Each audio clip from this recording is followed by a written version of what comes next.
Hello दोस्तों, नमस्कार। स्वागत है आपका हमारे चैनल पे। ये खबर एसएससी जीडी 2018 वालों के लिए है कि अर्धसैन्य बलों में करीब 1 लाख जवानों की भर्ती की ज़रूरत। बीएसएफ में 29,000 तो सीआरपीएफ में 26,000 पद खाली हैं।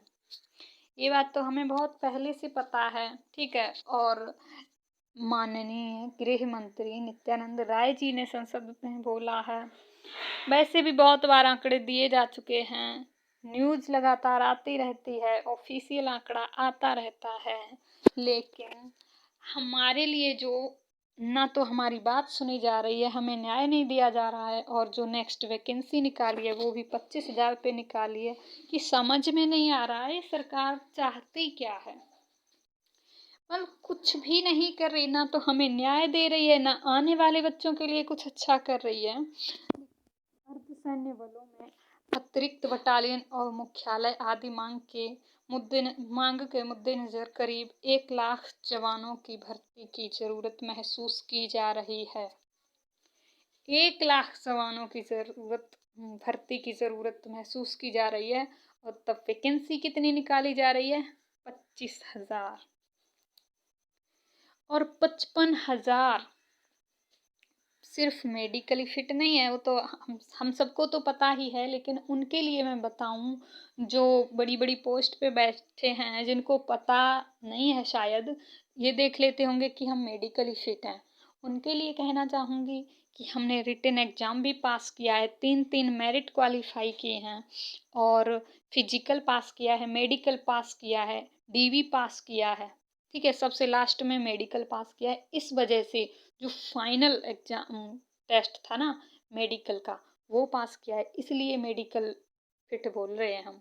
सिर्फ मेडिकल फिट नहीं है, हमने सारे टेस्ट पास किए हैं पैरामिलिट्री में जाने के लिए। और हम सिर्फ 55,000 ही हैं। वो भी जैसे जिनका सिलेक्शन हुआ है ना 54,000, वो 54,000 ने ज्वाइन तो किया नहीं है। 30-35,000 के ने लगभग किया होगा, क्यों इतना टाइम हो गया है तब से, कितनी सारी जॉब्स निकल चुकी हैं तब से, लोग उनमें जा चुके हैं। तो उसी हिसाब से सोचिए, ये जो 55,000 है ना, इनमें से भी लगभग 30,000 ही ज्वाइन करेंगे। इनको दीजिए ना जॉब। आपकी वैकेंसी तो फिर भी खाली रहेंगी, बहुत सारी खाली रहेंगी। फिर से भर्ती कराने का शौक है, कराइए। मुझे पता है आप 3-4 साल तक लटका कर रखेंगे, जैसे हमें एज में बाहर किया है ना, हमें ओवर एज हुए हैं, वैसे उन्हें भी करेंगे आप, उनके भी सपने तोड़ेंगे। लेकिन ज़रूरत नहीं है, अगर शौक है ना कराइए, टाइम है आपके पास, सब कुछ कराइए, लेकिन हमें भी जॉब दे दीजिए। और इसमें आपका कोई घाटा नहीं है, सिर्फ फ़ायदा है। देश का भी फायदा है, हमारा भी फायदा है, आपका भी फायदा है। समय की बर्बादी कम होगी, पैसा भी बचेगा, ठीक है ना। यही भर्ती आप अभी करा रहे हैं, और जो रिक्त पड़े हैं पद, वो तो आपको भरने ही पड़ेंगे। हाँ, आप थोड़ी लापरवाह हैं, इसके लिए टाइम ज़्यादा लेंगे, यही सब काम करेंगे, लेकिन बहुत लेट करेंगे।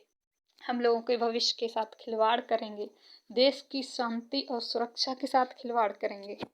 लेकिन करना तो पड़ेगा आपको, इतने पद रिक्त पड़े हैं। इस वजह से बोलना चाहूँगी, तो दे दीजिए, हमारे दीजिए।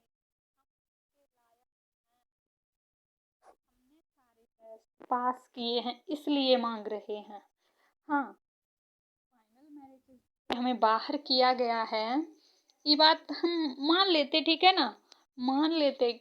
हमें अपनी हार स्वीकार हो जाती अगर देश में पद रिक्त नहीं होते। इतनी भारी संख्या में पद रिक्त हैं, फिर हम अपने हक को क्यों नहीं मांगे? एक कारण बता दीजिए। हम इसलिए नहीं मांग रहे हैं कि हम सिर्फ एलिजिबल हैं, इसलिए भी मांग रहे हैं क्योंकि हम एलिजिबल हैं और देश को हमारी ज़रूरत है, देश में सुरक्षा और शांति की ज़रूरत है। इतने सारे पद रिक्त पड़े हुए हैं, आपको हमारी बात सुननी होगी, सुननी ही होगी, हमें न्याय देना ही होगा। और हम अभी तो इंतज़ार कर रहे हैं कि रिजल्ट क्या आता है। शाह जी, नित्यानंद राय जी क्या बोलेंगे जो 7 दिन बाद बताने का, अपना डिसीजन सुनाने का ऐलान किया है। उसके बाद नहीं होगा तो अगर करते हैं तो हम इसी का इंतज़ार कर रहे हैं, क्योंकि हमने इतनी मेहनत की है, हमें उसका पॉजिटिव रिजल्ट ही मिलेगा ऐसी उम्मीद करते हैं। बाई चांस, क्योंकि विश्वास तो है, इतना भी नहीं है, क्योंकि कैसा कर रही है सरकार को पता ही है। अगर नहीं हुआ तो अब तो ऐसे ही कोई रुकने वाला है नहीं, इतने दिन से लोग वहाँ पड़े हुए हैं, तो अब तो नहीं रुकने वाले। क्यों, हर तरीके अपना लिए, शांति भी कितना और कितना धैर्य रखें। 6-7 महीने से धैर्य रखते आ रहे हैं, शांति से करते आ रहे हैं, फिर तो जब हर कोई अपनी मनमानी कर रहा है, हम भी देखेंगे अपना कि कैसे अपनी बात मनमानी है। क्योंकि हम कुछ गलत नहीं मांग रहे, हम जो मांग रहे हैं उसमें मेरी ही भलाई नहीं है, हमारी भलाई नहीं है, देश की भलाई है, हर किसी की भलाई है। धन्यवाद।